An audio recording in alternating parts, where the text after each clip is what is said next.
It's August 19, 2025,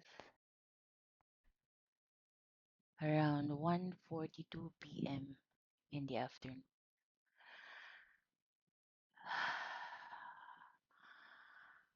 I wasn't able to record yesterday because I'm in so much pain, but I was able to take Dolphinol, 500 milligrams, and another 250 milligrams. The pain stopped yesterday, so I was able to do a lot of work. I was able to clean up downstairs in a room, my room. I was able to clean up, do some errands, but the pain is still there. I'm trying to not to be like addicted to pain medicine, but I can't. Uh, Seems like I'm already addicted because it still hurts right now.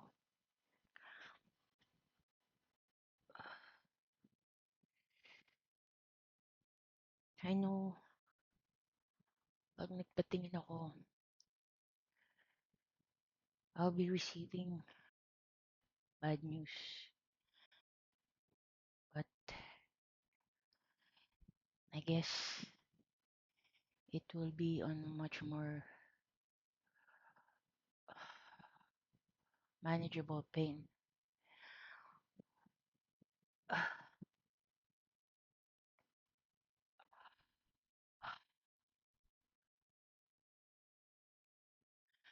I was able to see my mom kanina. She's sick. I brought her some of the oil that is good for um sinus. I hope it will help her to feel better.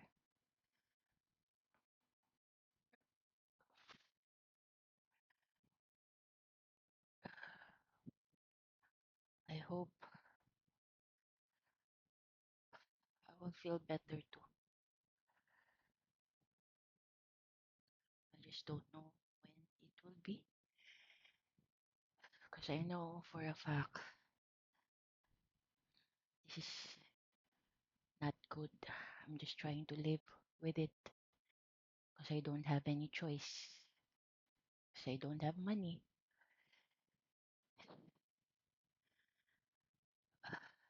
Tingnan natin kung hanggang saan ang pain tolerance ko.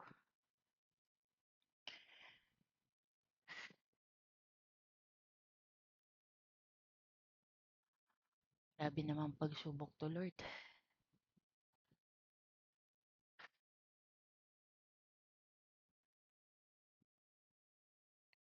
Galit ka na ba sa akin? Hindi mo na ba ako mapatawad sa mga kasalanan ko dati? Gawa ko lang naman yun. Eh, wala eh.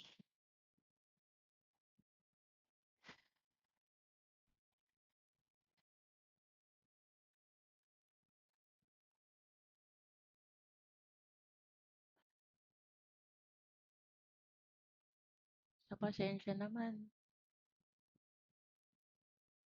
Alam mo naman ang pasensya ko. Mahaba ang pasensya ko. Kaya lang, araw-araw na lang ba ako magpapasensya? Kagalit ka ba? Kasi lumalaban na ako. Kaya pinahihirapan mo.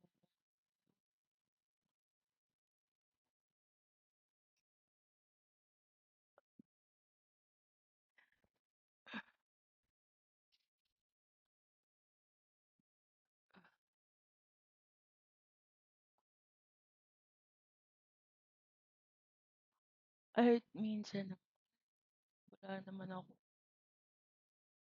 Alam ko may mga nagawa akong mali noon, pero hindi naman siya gano'n ka.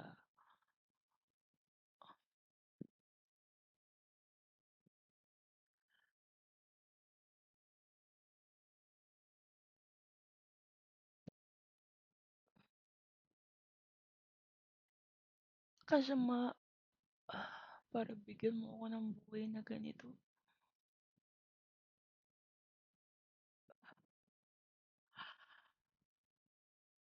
Hindi mo na nga ako binigyan ng sariling pamilya eh.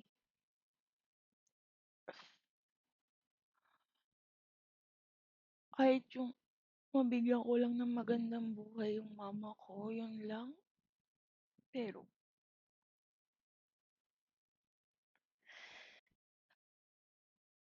wala pa rin eh. Bakit ganun? Parang hindi mo naririnig yung mga dasal ko. Iniwan mo na lang ba ako sa ere, Lord?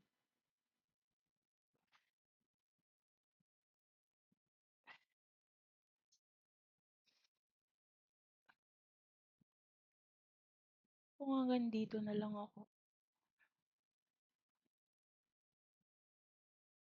Kunin mo na lang ako. Nahihirapan na ako eh. Araw-araw. Ano pang silbi ng buhay ko kung araw-araw akong in pain? Wala na nga akong perang pambili ng gamot. Baon na baon na ako sa utang sa mga kaibigan ko, sa mga kamag-anak ko. Tapos ganito pa. Wala nang kaginawahan. Wala na akong kaginawahan. Naubos na yung luha ko. Kakaiyak sa nangyayari sa buhay ko.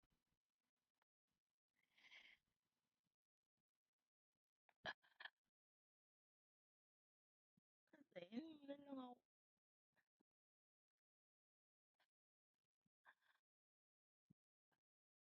Tayin mo na lang ako.